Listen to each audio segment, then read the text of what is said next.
It's the equivalent of today, Prince William, if we imagine that he's single, suddenly leaving the country with Rishi Sunak without telling a soul, traveling across Europe incognito, turning up in Moscow to marry or try and marry Putin's daughter.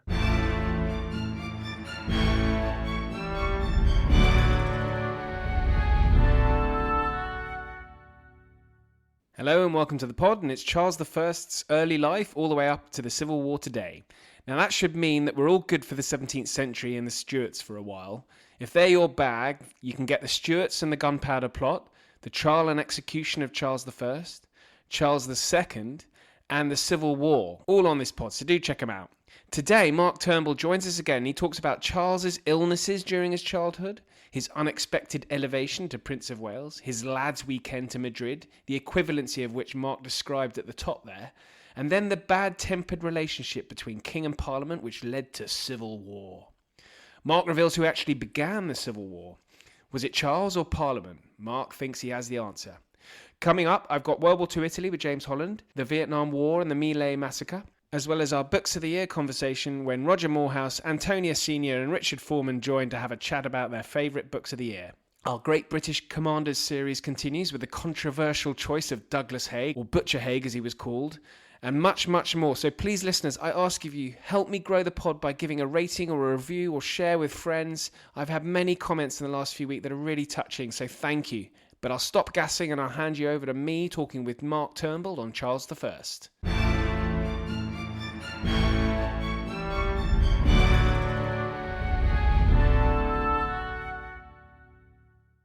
Mark Turnbull, welcome back to the podcast. It's great to have you on. Thank you. Last time you were on, it was the trial and execution of Charles I. So thank you for coming to talk about Charles again, but pre-Civil War.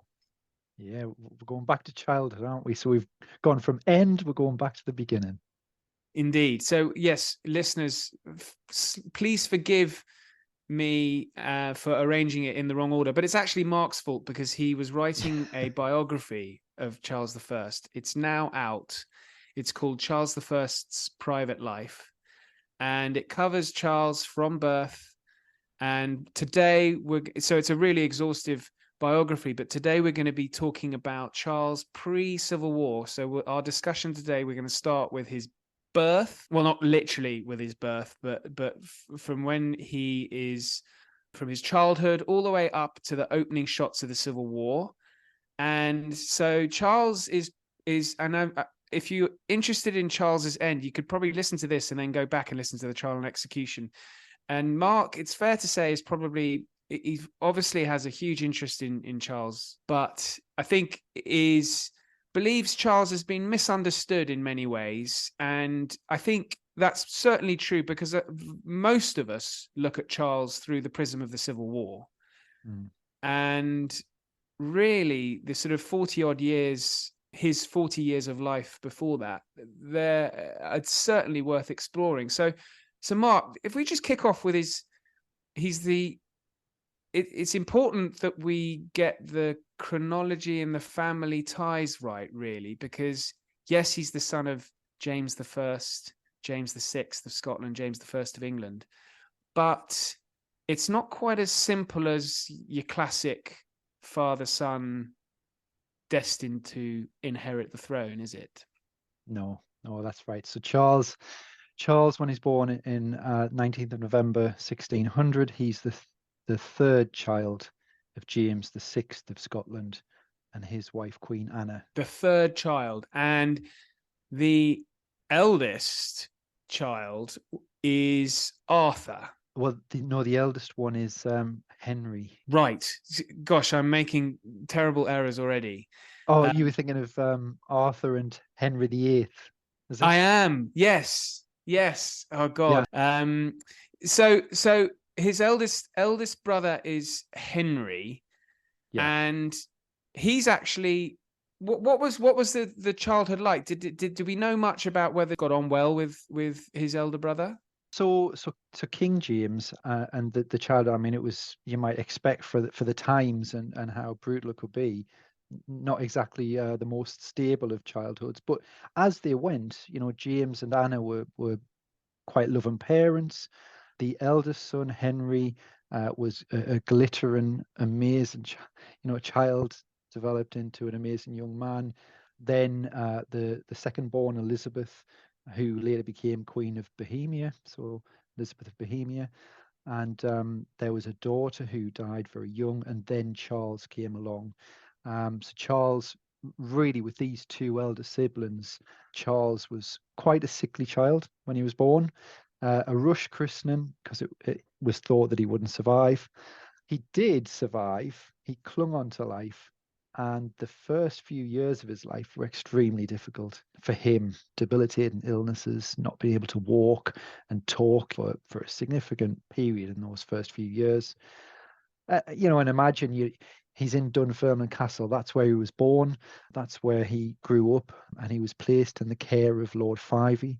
Not sure if I've got the Scottish pronunciations right here. Scottish listeners can, of course, email their fury.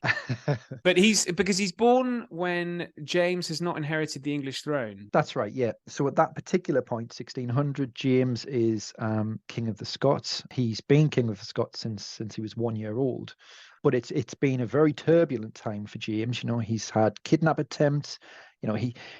Stephen Vierpen's biography, read that, excellent. That tells just what James went through in his early life, being sort of manipulated by ministers, abused as he was growing up, and then he, as he became king, he eventually seized some sort of control back, and that involved a lot of plots, kidnap attempts, and on Charles's birth, the day that Charles was born, James had the bodies of the Gowrie brothers. These are two brothers who had kidnapped the king and perhaps, it's thought, tried to kill him.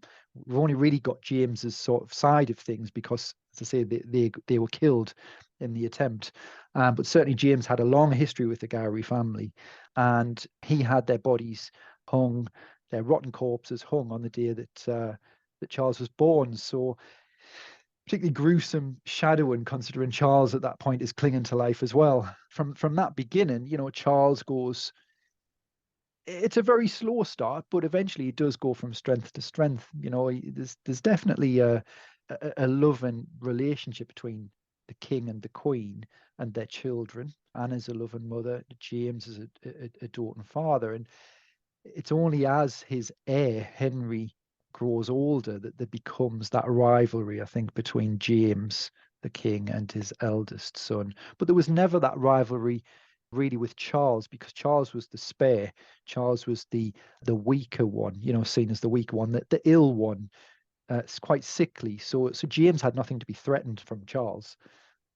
And as I say, he grows up at Dunfermline Castle under the care of this leading Scottish minister and his family. And he's got a lot of daughters of varying ages, all older than Charles. And I can just imagine this small boy, this baby, and around him he's seeing these girls doting on him, playing.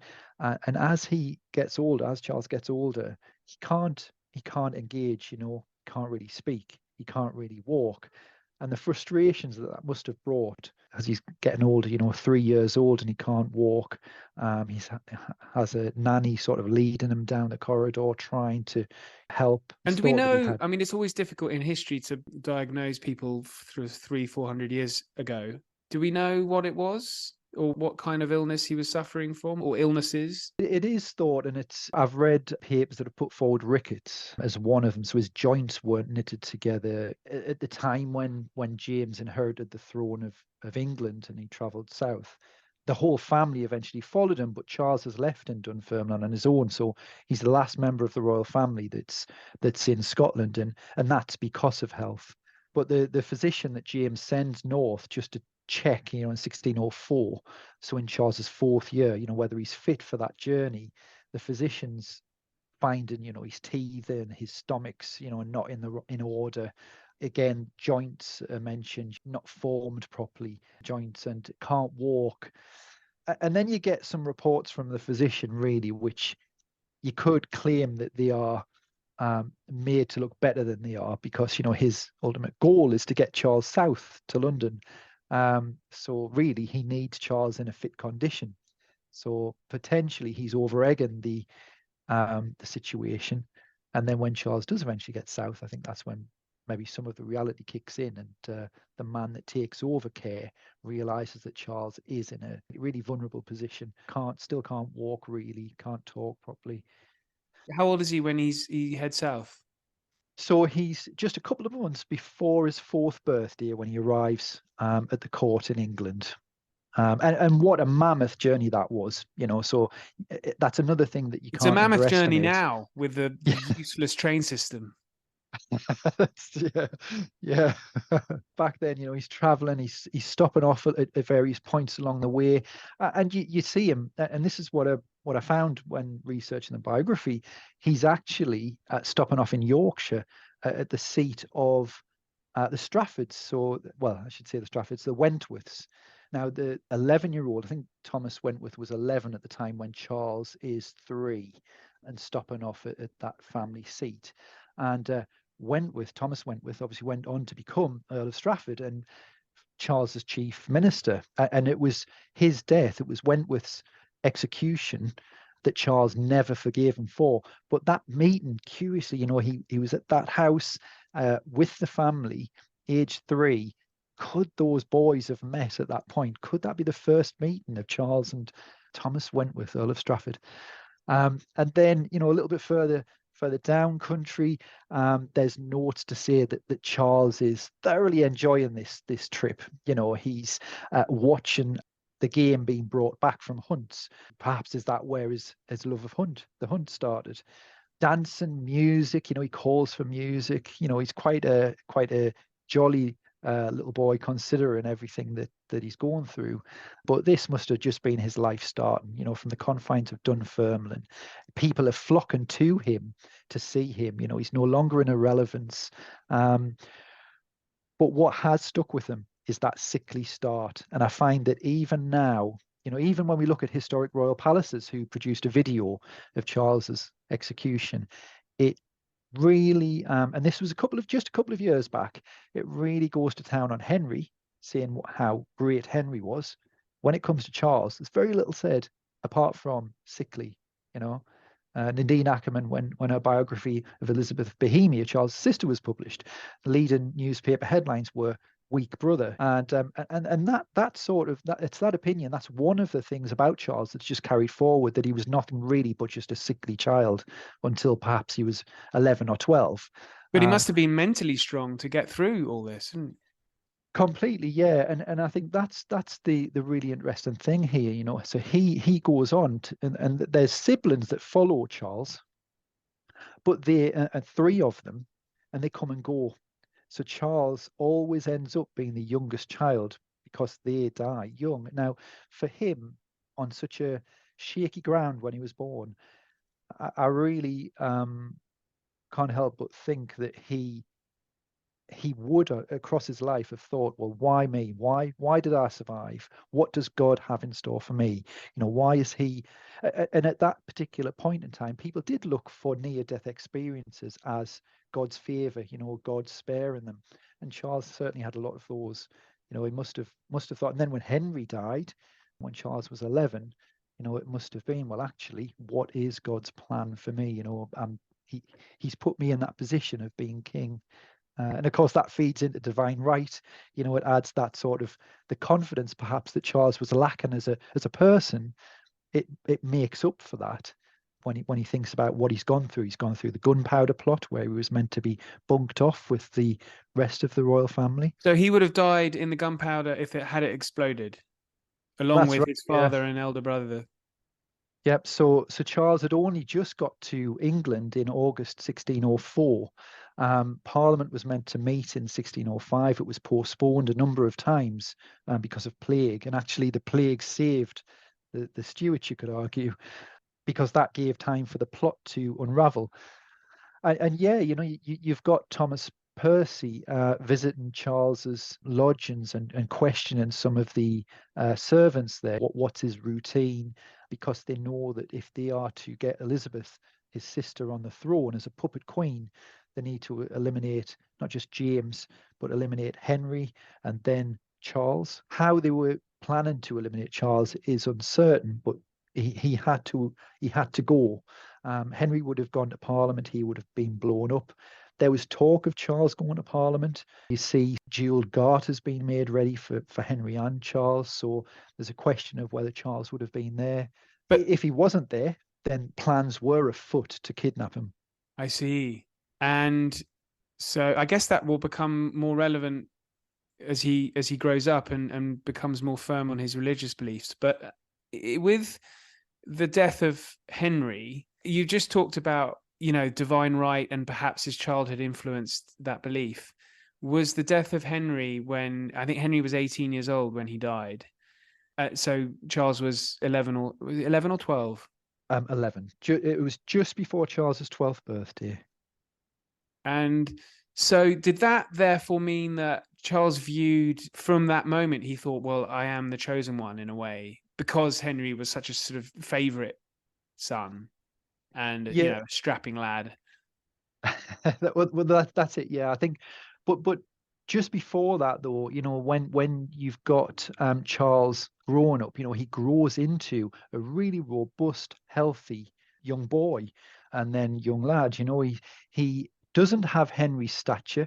He's not muscular and athletic, but everything that he does is exactly what Henry does. He works the pike, he rides, he hunts. Academically, there's evidence to say that he outshone Henry, which was very interesting to find. So, he's by no means a write-off, even from tender ages of 2.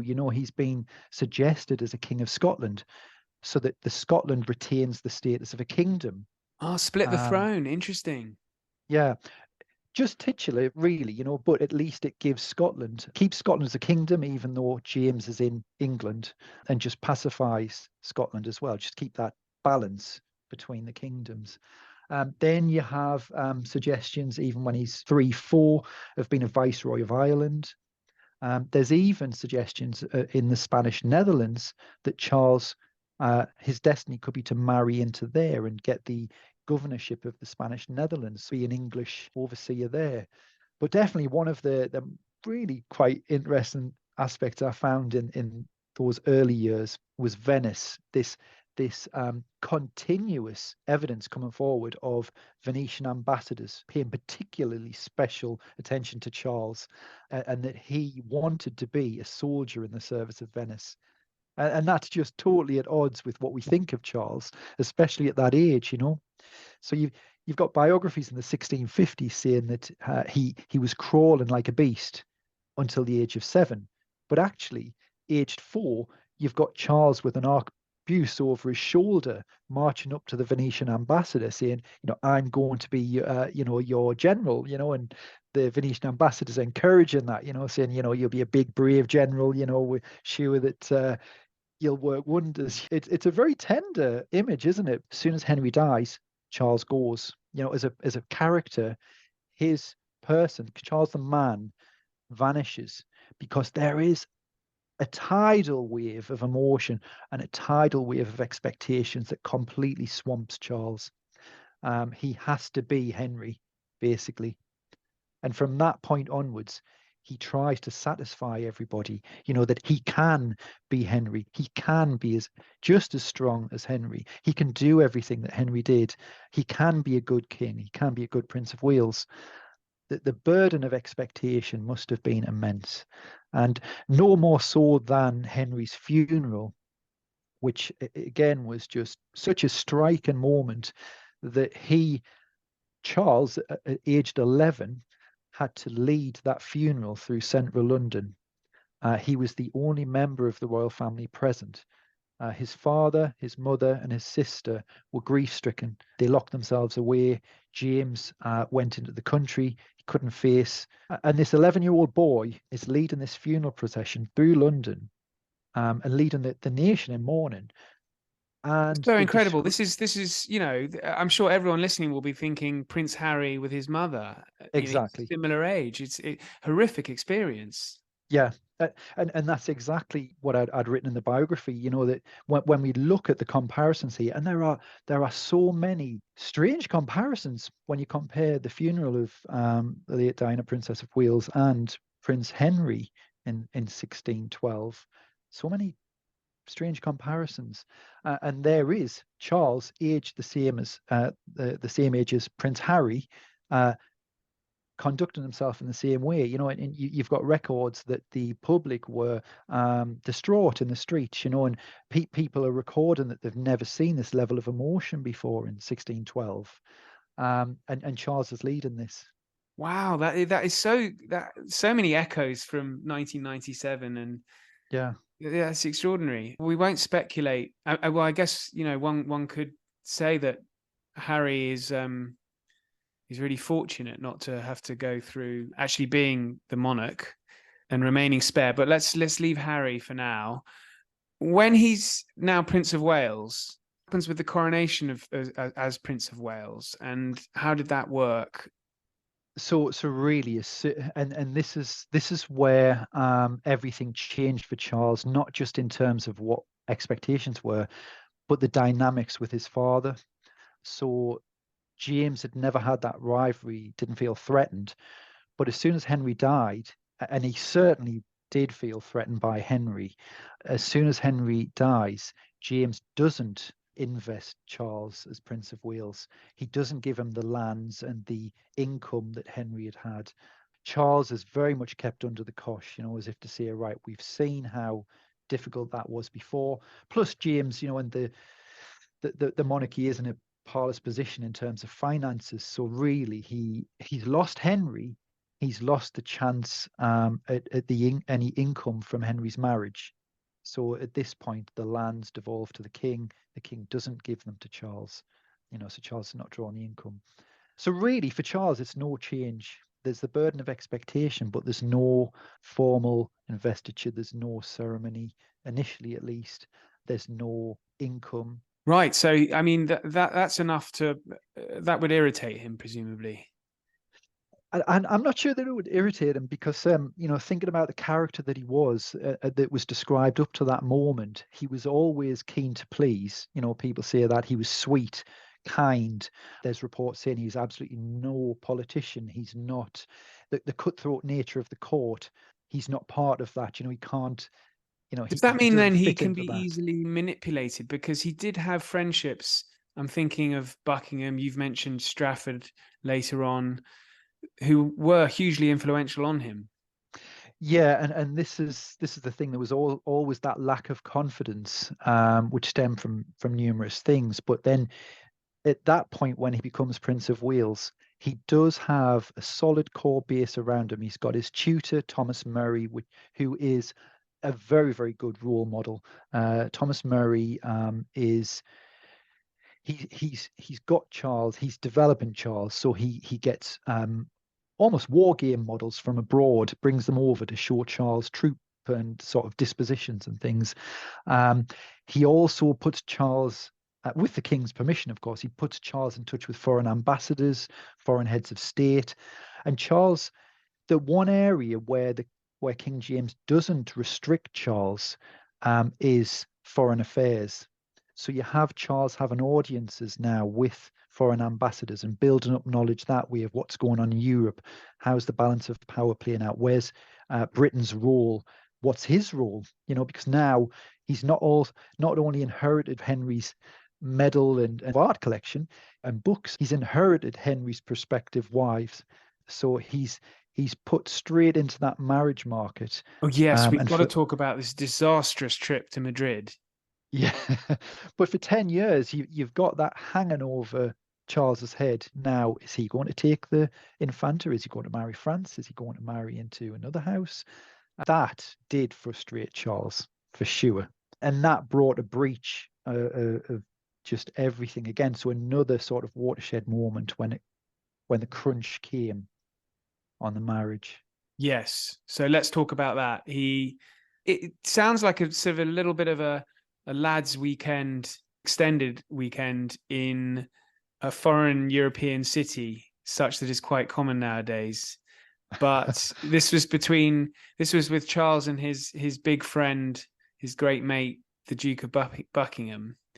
It was, but what I will say is that Buckingham was not Charles's best mate at the start. So, and this is where their relationship came. So you've got Charles and his mother introduced Buckingham to James in an attempt to sort of oust the other favorite. And of course, they introduced a monster, didn't they? I mean, it took off. James is completely under the spell of Buckingham. And initially, Charles clashed. He clashed with Buckingham. There was arguments. There was disputes. Buckingham's given feasts to try and get his way back into Charles's favor, as a young prince. But Charles was very much sidelined, and there was real resentment there initially. But then Charles gradually came to realize that the only way he could survive and get through this and maintain a relationship with his father, maintain his own position, was to get Buckingham, maybe join them. If you can't beat them, join them. It's from then, as James gets older and his health declines, the Queen passes away in 1619, then I think people start to look at Charles, and namely Buckingham. That's the future. Charles is the future. And Buckingham starts to curry favour, and that's when they begin to get quite strong as a bond and a friendship. And that Madrid escapade seals that friendship, really. But definitely not just a jolly jape. I likened it recently, and I think you kind of got to do this. It's the equivalent of today, Prince William, if we imagine that he's single, suddenly leaving the country with Rishi Sunak, without telling a soul, traveling across Europe, incognito, turning up in Moscow to marry or try and marry Putin's daughter. In effect, that's what it's like. You've got the big bogeyman in Spain, and Charles has actually vulnerably put himself and his best friend in a position where they're in the court of their, one of their biggest enemies, and trying to secure the hand of the Infanta, which a lot of Protestants back in England certainly were not happy about. It's huge. With that knowledge, why try this match, and why take this? And presumably it's a risk to go into the belly of the beast, as it were. Absolutely. And I think this is where it comes back to 10 years of pressure, not just on the role, and preparing him for kingship, but 10 years of added pressure on who you're going to marry. Are you going to secure a good match? And this won't they continue for 10 years, to the point where Charles got absolutely so sick of it that he told some of his supporters, don't mention it again. It was becoming a noose around Charles's neck. It was attracting a lot of unpopularity. Charles, as an obedient Prince of Wales, it was what his father wanted. His father wanted that match with Spain to try and balance the power between Protestant and Catholic. He'd married Elizabeth. King James had married his daughter to a Protestant leader, the Elector Palatine. He wanted to marry Henry, but then Charles to a Catholic princess. But obviously it's not seen that way. So Charles wants to grasp the nettle. This has embarrassed the Stuart royal family for too long. Spain has ran rings around the Stuarts. They've kept them neutral, while Elizabeth of Bohemia and her husband, so this is Charles's sister and brother-in-law, they accept the throne of Bohemia. Then the Catholic League move against them. They're forced to flee. And all through this, James maintains a neutrality, because there's an argument that even if he did get involved, he couldn't have done much. But embarrassingly, no support really is seen to come from Britain, from her father, from Elizabeth's father. And Charles, in the meantime, is being told to pursue that match with Spain. And obviously Spain's loving this, because they've effectively neutralized Stuart Britain and prevented them from going to the aid of Elizabeth and Frederick. And Charles grasps that nettle and says, right, enough's enough. We'll go to Spain. And whether it was Buckingham's idea or Charles's or both, they decide to go there to put the Spanish to the test and say, right, we are here. We are now going to conduct negotiations face to face. We want this marriage, and we're not leaving until it's signed and sealed. But the other aspect to it is it's very serious because they're not only wanting to seal a marriage, and obviously that secures the throne of Britain, with Charles's heirs. Part of those terms, Charles is determined to introduce into those terms that his sister and brother-in-law are restored to their lands in the Palatine, which is currently, overrun with Spanish and Habsburg troops, Catholic troops. He sees that as the only way that those lands can be restored back to his sister and brother-in-law through peaceful means.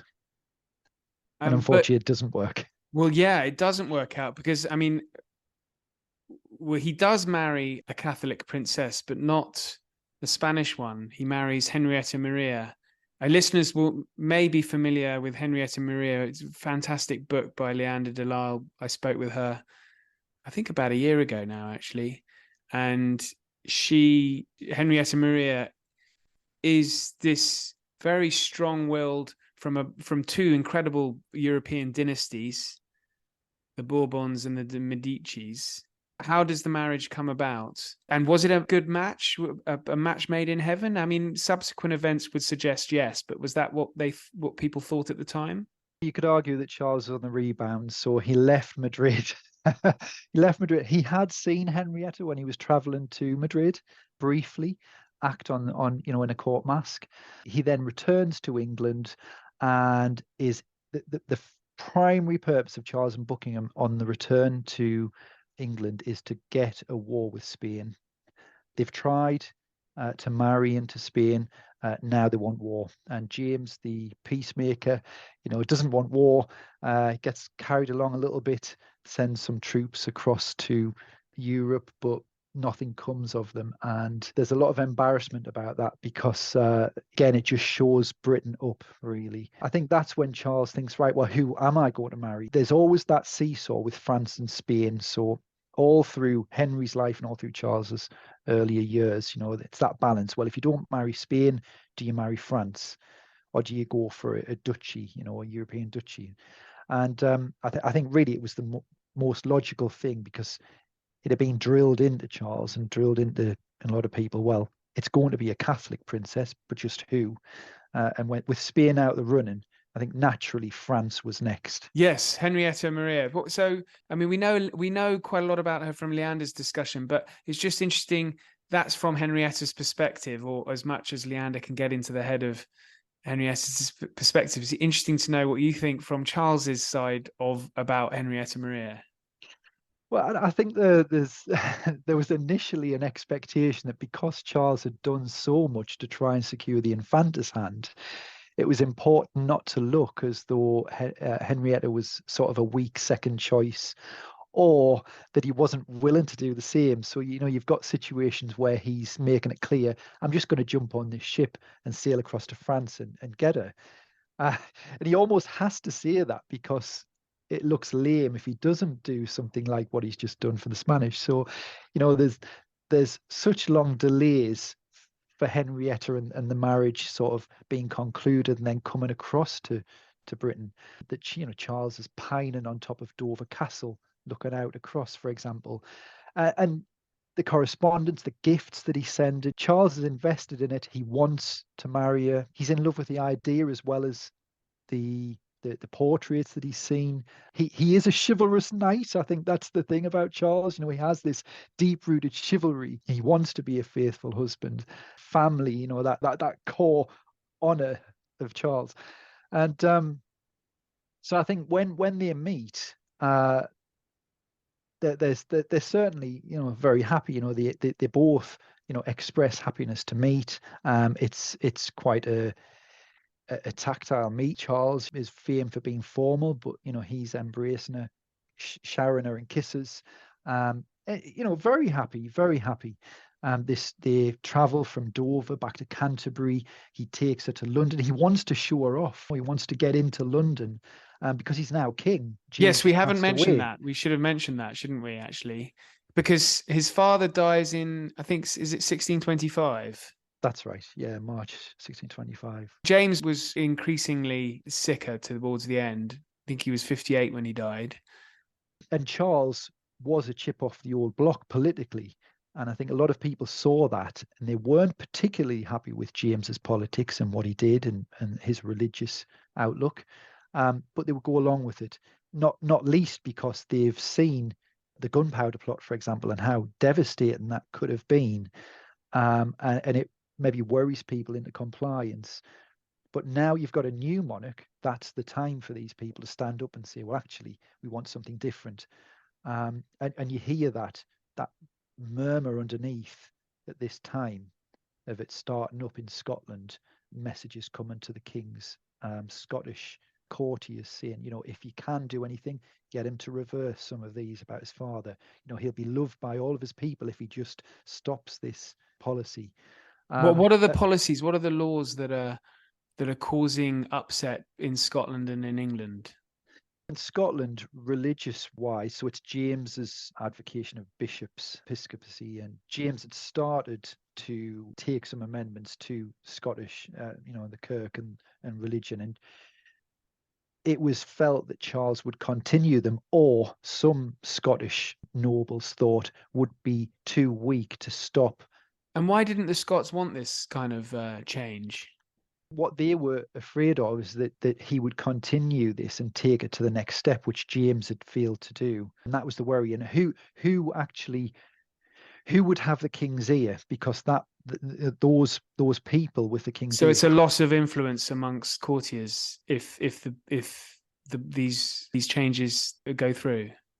It's a loss of influence, but it's also a complete religious wall. They don't want to mimic the Church of England, and ultimately James had written in his texts for Charles and for Henry that the instability in Scotland was caused because the church didn't have as a pivotal a role and control as it did in England. Stability in England was as a result of church government and the Church of England being part of the state, whereas in Scotland that wasn't the case.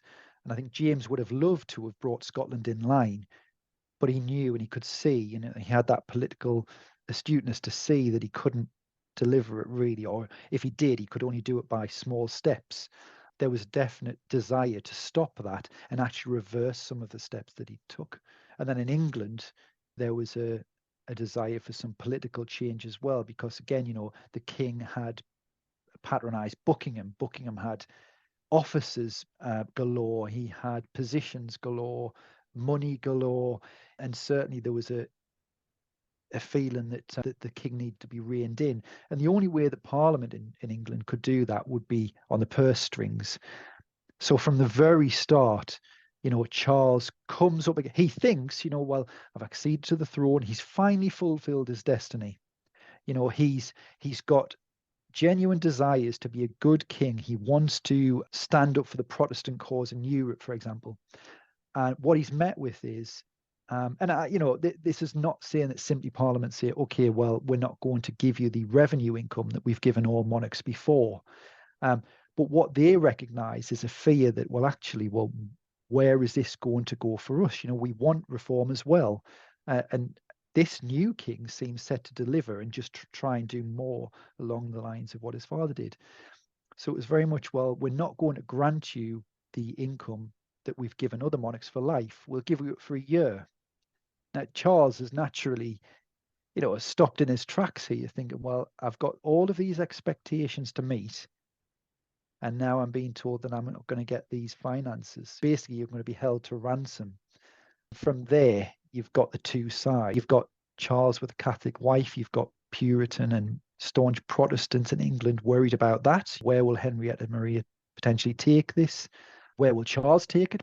A lot of Charles's religious tastes are high church, which generate suspicion. And that suspicion's continued right to this day. You still hear people say, no, Charles was quasi-Catholic, which was just not true, even though we see one of the reasons why he was executed was in his eyes, he's protecting and preserving the Church of England as it was formed under his father and Elizabeth I. The high church thing, because my local church here is called a high church. And so for listeners, it's a service, for listeners who maybe aren't familiar, it's a service I go at Christmas because my parents want to go and so I have to go. And it means hour-long services, which more resemble Catholic-like services, don't they? Now, I'm Yeah. not saying that your normal Church of England type service today is the same as it was in the 17th century, but there's definitely a distinction between the two. So you can see why there's always, I mean, even you hear in the language today, there's a suspicion of high church. Yeah, you're right. I mean, he sets about beautifying cathedrals. He's repairing them. He's pulling down shacks and houses that have been built in the churchyards. He's ordering things to be pulled down that have been constructed inside the cathedrals. And just stained glass even is enough to set a lot of Puritans' hearts pounded. Stained glass, iconography, altar tables, the position of the altar table. Charles changes some of this, and this is deemed as interfering. It's deemed that it actually is trying to take us back to Rome. By an extreme part of the Protestant population see it as a attempts to just gradually take them back. Roundabout, where are we now during this time? What roundabout what year are we, and how do we get from there to more rumblings? We get the Long Parliament, and then obviously the opening shots. Well, I think you've got from the very opening days of the reign right until 1629, you have that wrangle over finances, basically. That's what it boils down to. So Charles not being granted finances, Charles then engaging in various wars with Catholic powers. He even goes to war with France, so his in-laws. And some of that is him trying to show, look, I am not Catholic. I want to go to war and support the Protestant cause. I always have, but in the past, James was there blocking it. Parliament saying we're not going to grant you that money to do it unless you agree to some reforms. It gets that desperate that he's plucking jewels out of the crown to give to departing ambassadors as gifts. He's got nothing else to give them. But the Duke of Buckingham's footmen are wearing raggy clothes. You've got sailors parading up and down, clubbing Buckingham's coach, trying to club that to pieces. There's soldiers being ordered to rush to the mint to get some coins to just pay them off. It really is a desperate, desperate situation in the country.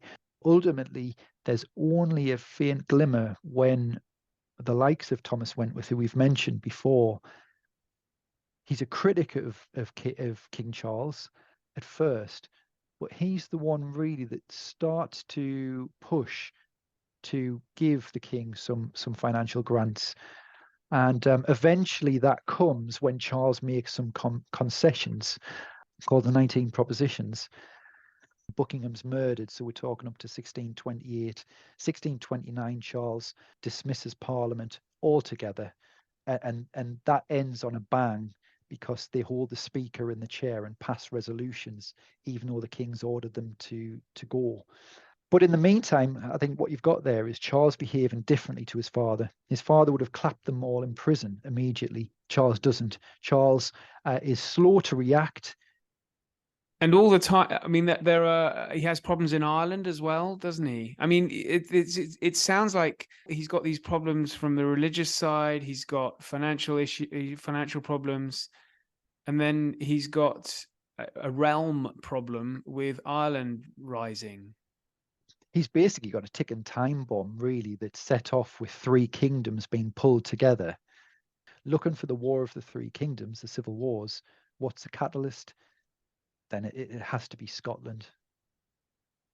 Right. It was Scotland what done it. But well, not exactly.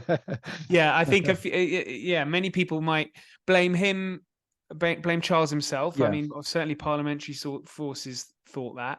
How did we get to the outbreak of war? Charles, by comparison, is struggling to pull his nobles together. He's struggling to pull MPs together to go and combat this. And it's testament to the strength of character, really, which we don't associate with Charles. He pulled England to a point where he was able to raise a force and finance them and take that army to the borders. And it was only that army that stopped the Covenanters crossing from Scotland. The problem was it exhausted his treasury. So everything that Thomas Wentworth in Ireland had built up, all of the efficiencies and the savings that were made in those times where Charles ruled alone, were exhausted by that effort. There was a truce at that point. Both sides then moved back and sort of took stock. And really, I think both sides knew that they were up for another bout. And of course, there's a second war. This time, England is woefully inadequate in terms of the king. It's, there's a lot. It's said that there's a lot of people in England that actually support the Scots. At that point, Charles comes out of this and he makes such a such a good speech to the Council of Peers. He's talking about the shirt off his back. He'll give the shirt off his back if needed to sort everything. A very impassioned speech, which has the effect. People are quite impressed by it. And he has that. He's no failure completely. He has that. We could say that he's a failed king, but he has charisma that he does display at these various points. But it's only when his back is to the wall. He produces he produces this sort of great oratory, and he shows bravery, but only when it's almost too late. Well, that's right. Yeah. So, and that's the thing. If sometimes perhaps he'd given way with more grace, or perhaps he'd used a little bit more political nuances to get what he wanted, then things might have been differently. But he sticks his heels in, and really sort of gives out a firm impression that he will not go any further. And what he invariably tends to do a lot of the time, he then gives that hard push and then backtracks. So he will eventually arrest some opponents, puts them in the Tower. Parliament protest, he releases them. And that looks doubly I see the birds have flown entry into Parliament. Yes, so 1642, start of 1642. So you've basically got 6 months, 8 months of chaos, with England being completely, almost lawless. And then he starts to give way. And I think this is the thing, whenever we talk about the Civil War, about Charles not negotiating, in 1641, Charles gives way point after point after point after point. He hands away powers. He agrees that the bishops would lose their votes in the House of Lords. They're a body that were loyal to him. He agrees that Parliament should be called every 3 years, regardless, by law. He dismisses some of his loyal ministers, replaces them with opponents. So he really goes further than ever when you think about the powers that he inherited. And at that point, just nothing's enough, because you've got both sides at that point not trusting each other. I agree that there was a point where he has to do something, because as a king, he can't watch his capital brought to a complete standstill. And that's when he goes to Parliament to try and turn the tables and arrest 5 leading members, hoping that it actually brings people to the senses. And it all erupts. And so the listeners should be aware that this is a big no-no for the monarch to enter into the House of Commons. Is that correct?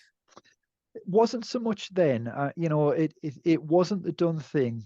That's right. But I think when we say today about Blackrod knocking on the doors of the House of Commons, I don't actually think it stems from that moment. I think it stems from that time in 1629 when they hold the Speaker in the chair.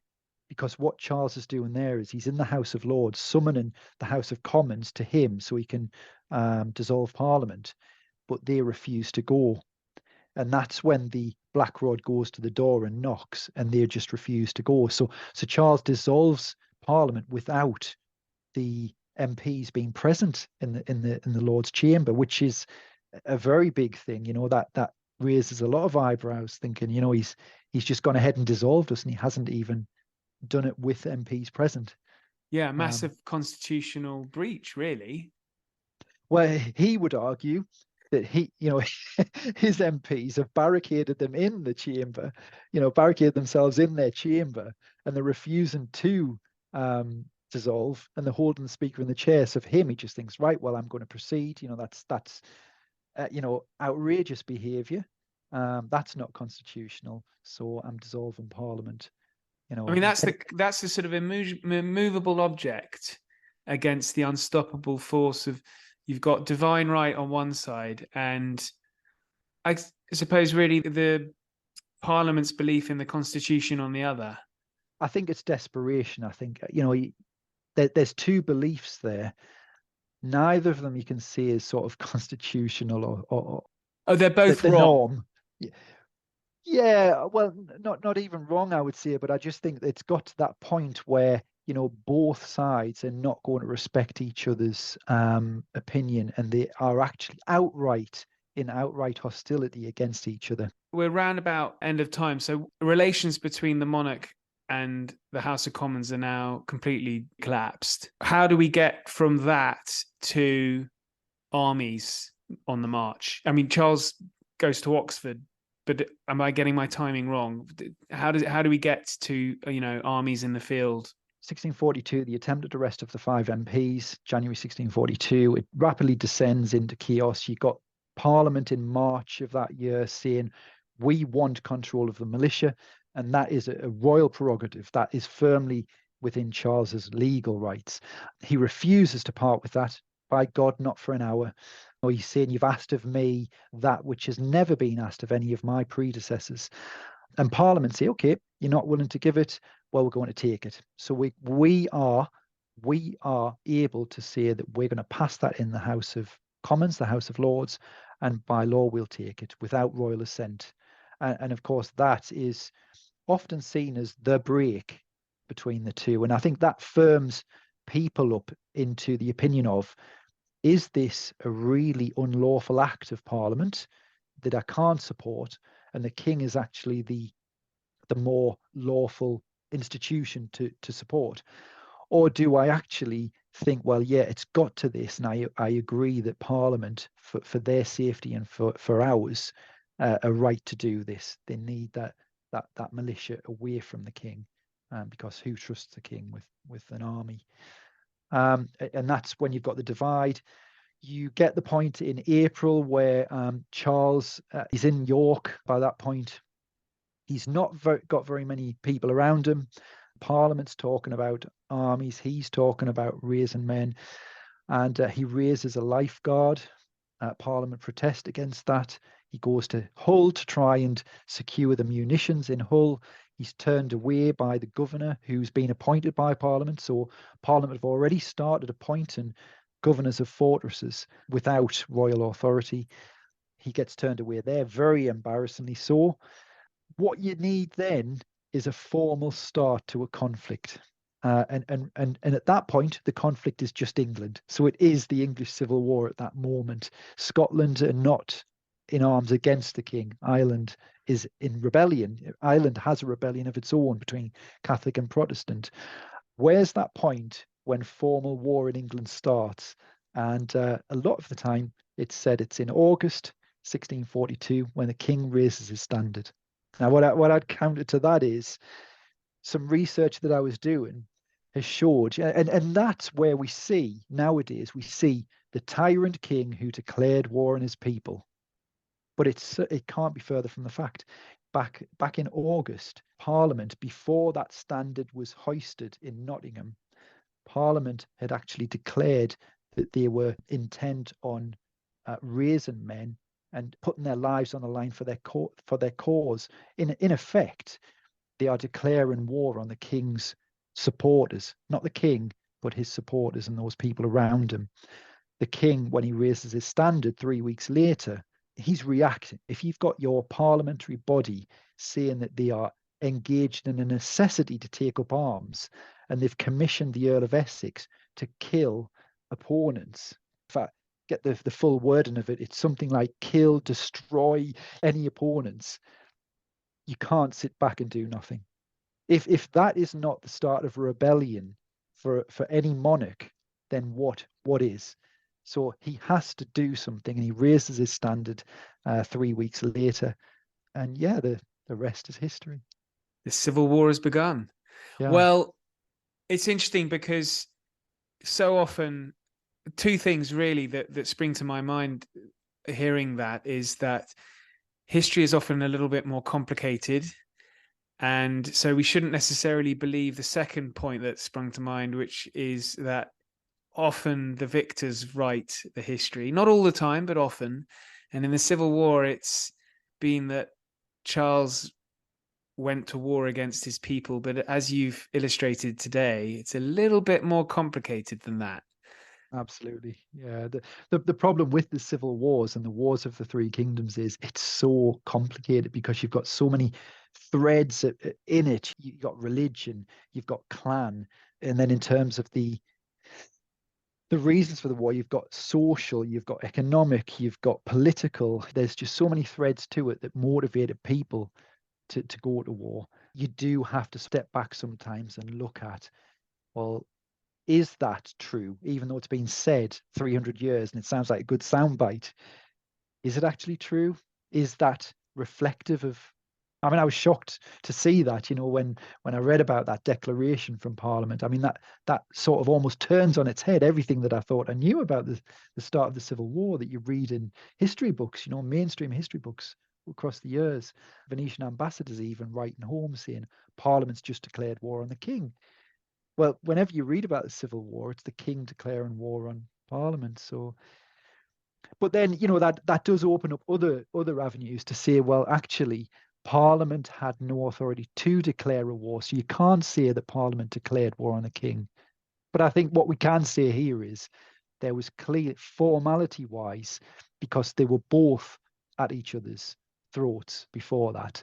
Formality-wise, it would be wrong to look on the raising of the standard as the official beginning of a war where Charles declares war on his people. Well, that's quite convincing. And for any readers who want to know more, I've put links in the show notes to Mark's book.